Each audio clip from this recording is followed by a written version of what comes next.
In this episode of Locked On Capitals, we talk about Connor McMichael and where does he fit into this Capitals team? If he doesn't get enough playing time, would he be better served playing in Hershey? Later in the show, we will talk about Alex Ovechkin and his somewhat slow start to the season. And then we'll talk about the Caps blue line and who will be playing on it in years to come. We'll talk about all of that and more next on this edition of Locked On Capitals.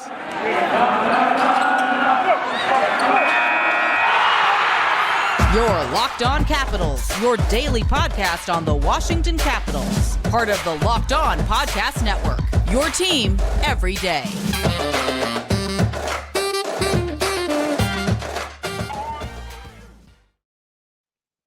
Well, hello and welcome into this edition of Locked On Capitals. I'm so glad you decided to join me today. As always, this podcast is free and available on all the major platforms. And I want to thank you for making this your first listen or view of the day. Yes, this podcast is also available in video form, so head on over to YouTube and check it out. And when you're on YouTube, make sure and hit that subscribe button. And if you like the videos, give it a thumbs up. It really helps grow the channel. My name is Dan Holme. You can find me on Twitter. It's at DanCaps218.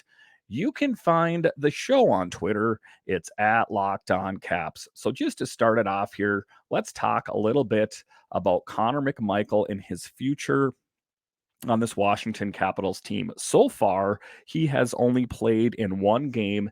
And the question for me is, and I think it's a question for Joe Snively to an extent as well, is would they be better served playing in Hershey than to be a healthy scratch every night? I know that we want to integrate these younger players into the lineup, and Connor McMichael, a top draft pick, one of the crown jewels in the Washington Capitals organization. And I think that, they want to get Connor McMichael out on the ice as soon as possible. But there is no real spot for him in the lineup as of right now. There was a spot when Evgeny Kuznetsov was out, but that was only a one-game suspension. Now, where is he going to fit in? I guess if you're a guy like Connor McMichael, what you can hope for, and it's kind of an odd thing to say, is that someone gets injured, and that's going to present an opportunity for you. You take a look at that top line right wing with Tom Wilson out, and now Connor Brown out as well. Could that be a potential spot for him? I know that, his native position that he likes to play is the center position, but I think that if you gave, him the option, and, coaches don't really give you an option. They tell you where you're going to play, but say they did give him the option, I think he would be all right playing wing if it meant he got a regular playing time. But Connor Sheary seems to be the guy that's kind of slotted to play on that top line right wing in Tom Wilson's absence, because as it appears right now, Connor Brown is going to be out for some substantial time. So it's going to be, I think, players that cycle through there. You've seen TJ Oshie on that top line right wing. Is that a possibility for Connor McMichael, something like that to fit? Could he find a spot on this team? My belief is that he would be better served playing in Hershey. And I know I've received some backlash from people saying, no, you always talk about this team needs to get younger and faster, but if he's not getting regular playing time, it is my belief he would be better served playing in Hershey. For the 21-year-old, 5 scratches in 6 games and 1 game with a fight, 3 blocks and a hit through 8 minutes and 33 seconds is not an ideal way to start off his sophomore season, as he looks to build off his 68-game rookie year, where he dished 18 points. And considering a myriad of other circumstances, it appears that the next logical step for him is to head to the AHL's Hershey Bears, writes Washington Hockey Now. First off, McMichael is not getting the ice time or game experience he needs while up with the Capitals. The NHL is ever-changing, with games getting faster and more intense, the battles getting harder, and the goalies getting stronger. It's something that cannot be mimicked in practice, which is something that even Irwin, whose role is to be the constant healthy scratch and then draw in when the time comes, admits. While Irwin is a veteran that has been playing that role for a long time, McMichael has not. And that's one of the things I was talking about. Irwin is a bit of a unique character in the regard that you can kind of put him in the deep freeze and then thaw him out and he's good to go. Not everyone is like that. Irwin is a guy that has spent, quite a few years in the NHL. So he is used to that role. Not every player, very few players, to be honest with you, are good at, just getting put, like I said, in the deep freeze for a long period of time. And then when called upon, thawed and brought out onto the ice. And ultimately, you take a look at Connor McMichael. I don't think that is what is best for his development. I think what's best for him is to get steady playing time on a night in and night out basis. And, at the end of the day, it's the AHL. It's not like he's getting sent down to some beer league, for gosh sake here. And for number 24, jumping right back into place of an NHL game isn't good for his development, especially at center. When McMichael does play, he's usually not getting much ice time. And when he is out there, he hasn't shown much with regard to puck battles, finishing his chances, or making an impact at both ends of the ice. So that's what they're going to need. And, it's kind of one of the things, if you take a look at Protas, he played so well that it was difficult for them to take him out of the lineup. I don't think at the beginning of the season, Alexi Protas was slated to be on the big team, but he played that well that they couldn't send him down. He played that well. That's why you saw Axel Janssen-Fjällby and Brett Leeson move out. So, I mean, that's an interesting position for Connor McMichael, and it's okay. He's still a bit of a younger man. I know there's egos and that kind of thing at play, so maybe he would, maybe take it the wrong way. But, if you look at it in the light that you're getting more playing time and you're working on your game, you think to a certain extent a player like that would understand. Not to mention McMichael is in a bit of a rough spot right now when it comes to winning the competition for roster spots. He couldn't capitalize on the preseason to win the full-time second-line center role, and when both he and Joe Snively got to dress with Evgeny Kuznetsov suspended and Connor Brown out long-term, Snively proved to be more noticeable and won the extra spot with Brown out. Plus, with Sonny Milano entering the picture and likely getting a call-up after getting up to speed with the AHL, McMichael will again face another battle in which Milano holds the upper hand given his years of experience. And, it is a tough pill to swallow for a young player that I think thought he was just going to get launched right into a starting role. Give it time. That what I've talked about with the defenseman and that kind of thing when we were talking about Lucas Johansson is give it time, because as we talked about, this is an aging Capitals roster, and we know that these players won't be around forever. So, I mean, if it's a year or 2 years, just kind of bide your time and know that your opportunity will come. And it may come sooner than that, as a matter of fact, with the amount of injuries that the Capitals have faced so far this season. I don't think it's without the realm of possibility that he could get called up based on someone getting injured. So, I think it's just, mostly about having a good perspective and just understanding that your time will come sooner or later. And like I said, it's just being patient at the end of the day, because that's what's called upon. All right, so after the break here, we are going to talk about Alex Ovechkin and his somewhat slow start to the season. We'll talk about that next.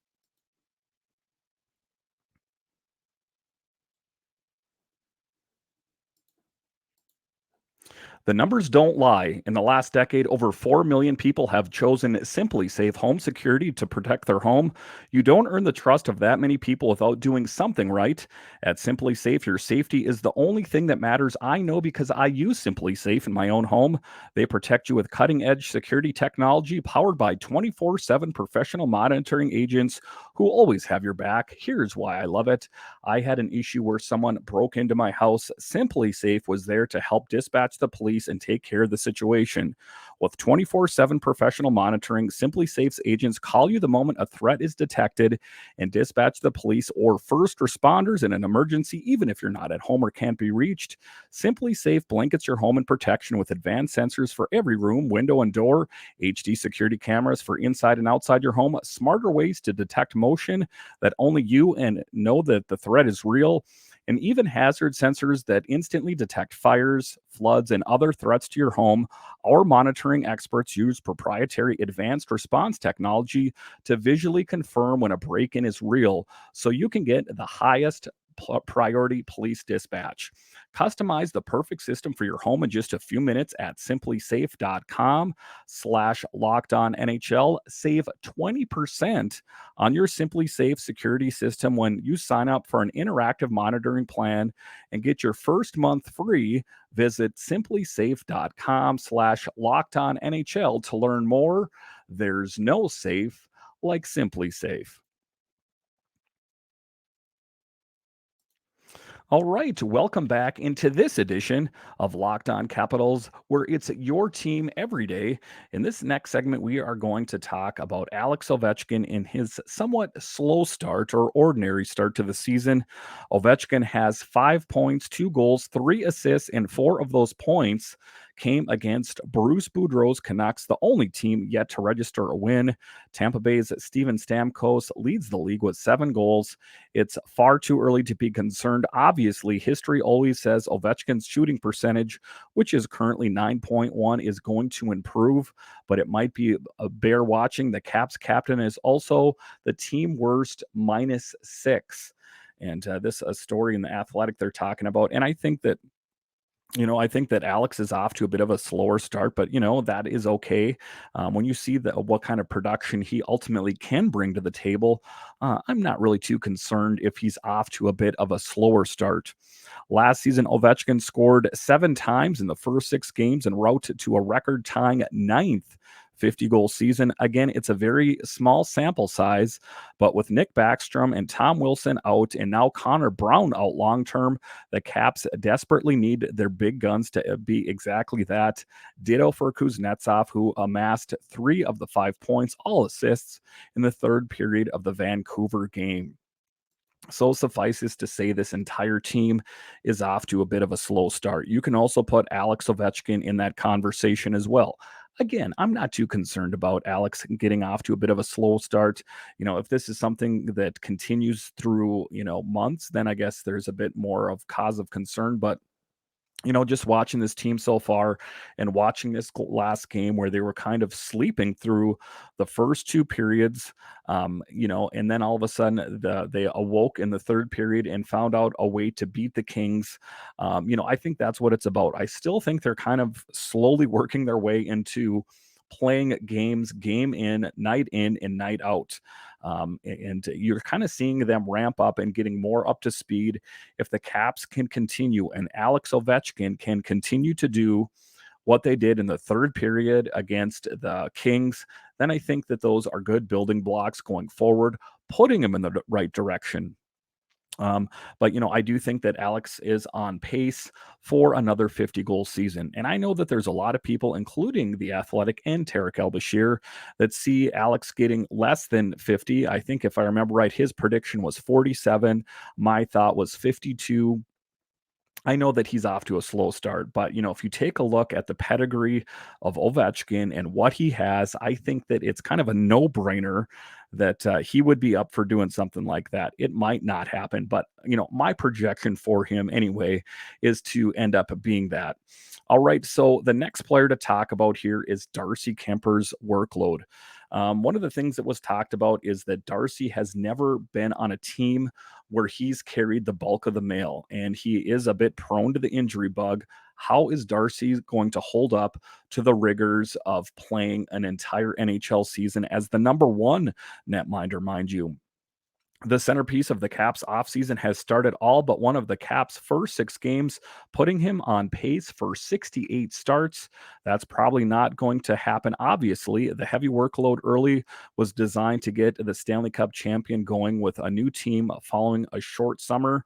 As for Kemper's performance, his numbers, a .899 save percentage and a 3.04 goals against average, aren't all that hot, as noted in our NHL goalie confidence meter survey in the Athletic there. My thing on it is, though, I wouldn't read too much into that. I mean, Darcy Kemper has kept the Capitals in these games. It isn't his play alone that's caused the Caps to lose. As a matter of fact, I think he's played rather well considering the circumstance. I think the defense has been a little bit rough in front of him, but I do think, I think that the Capitals would have lost by a larger margin if there was a worse goalie in there. But it's probably not a reason for worry either, as there has been a handful of extenuating circumstances working against him. Among them, too many rush chances against the D-core that's already required a shakeup, a couple of fluky bounces versus the Canucks, and a penalty kill that's still finding its way. At times, it's also appeared as though the players in front of Kemper are adjusted to his playing style. While he's capable of making more high-grade stops than his predecessor, he plays deeper in the net and can be prone to allowing a few rebounds, which requires a commitment to boxing out in front of the net, as well, and alert sticks to clear away those loose pucks. And that's just the style of a netminder that he is. And you notice that when you see Darcy Kemper play. I've noticed it. I've made notes on it. Is that he does allow a lot of juicy rebounds. So what does that mean? That means that he's going to have to work on his mechanics, I guess, or they're just the defense in front of him is going to have to work on clearing that puck away from him, or he is in fact going to have to clear the puck. But if there's those juicy rebounds, especially if it bounces off a pad hard, that can ricochet right into an opponent's stick, and there you go, slamming the puck home. So it is kind of a risky style of a net minding or goalie that he plays, but it's worked for him so far. So I guess you don't want to change it if it isn't broke. And again, that's my contention, is that Darcy has kept the Caps in the games. I'm not saying that he hasn't made any big mistakes out there, but I have not seen him allow any beach balls into the net, shall we say, either. So I think that everything is going according to plan there. All right, so after the break here, we will talk about the Caps blue line and who is ultimately going to be playing on the blue line in years to come. We'll talk about that next. All right, welcome back into this edition of Locked On Capitals, where it's your team every day. In this next segment, we are going to talk about the Caps blue line. And I've spoke about it before last summer doing these podcasts, that the only player under contract after this season, as I record this on the blue line, is John Carlson. And then the Martin Feravari is a restricted free agent, but the only guy that's under contract is John Carlson. So who are some of those big players that could be gone? Dimitry Orlov, Trevor Van Riemsdyk, Jensen. Off the top of my head, there's more players also other than the blue line that could be gone. But the blue line in particular, John Carlson is the only one under contract, and then Martin Feravari is a restricted free agent.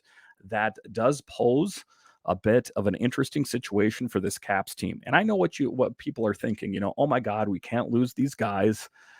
I know that there's a certain level of sentimental attachment to these guys when you see them play year after year after year. But being that, we do have them through the remainder of this year, we can use it as a measuring stick to see, do we in fact want to re-sign these players to lengthy contracts? I think that ultimately I have no big issues with the players. I know that, like I spoke about in the previous segment, they've allowed some juicy opportunities, and they've not always stood tall, shall we say, in front of the netminder, but that is what this year, the remainder of this season, is going to be for. It's going to be about assessing talent. Do we want to re-sign Van Riemsdyk? Do we want to sign Orlov or Jensen? That's what I'm talking about there. So it's a bit of an interesting situation for them to be in. And one of the biggest ones for me anyway, that I would lock up would be Dimitry Orlov. He's a very dynamic player, a great two-way player. He's a good defenseman and also has a good offensive touch. Caps GM Brian McClellan on Orlov. He's been a good pick and has been a real good, solid career. He's gone under the radar in my mind. People probably underrate how good a player he is and take for granted that we count on him so very much every night. He's had a great career so far. Caps Dimitry Orlov is in the final year of a 6-year, $30.6 million deal. Washington wants to keep him around.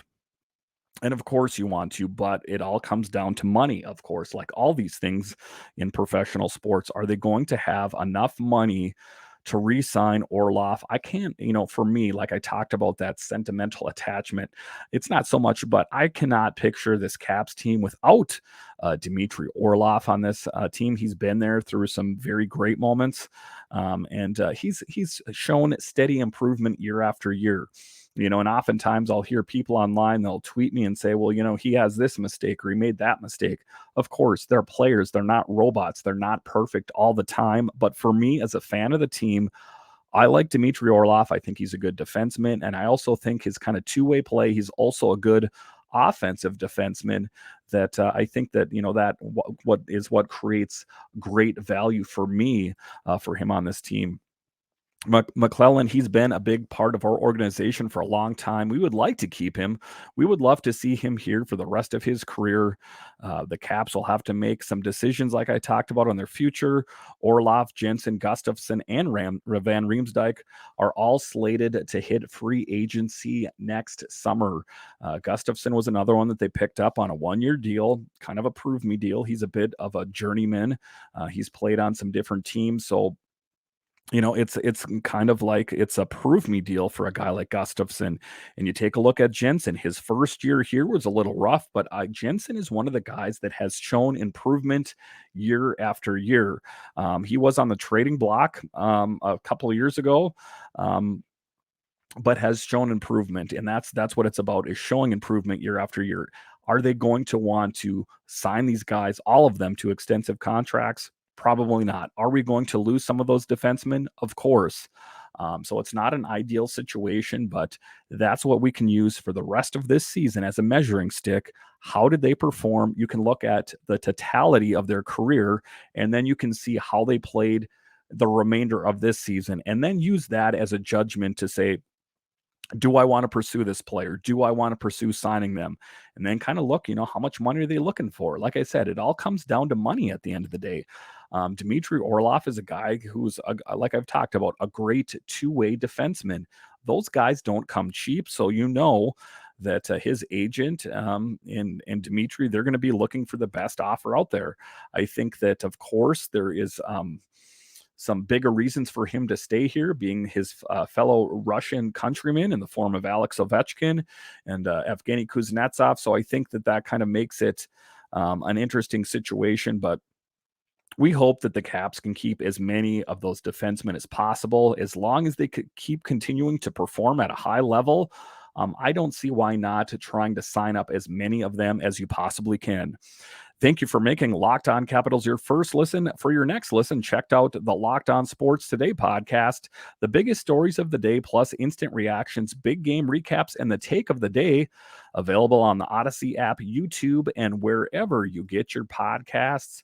So once again, thank you for joining me on this edition of Locked On Capitals, where it's your team every day.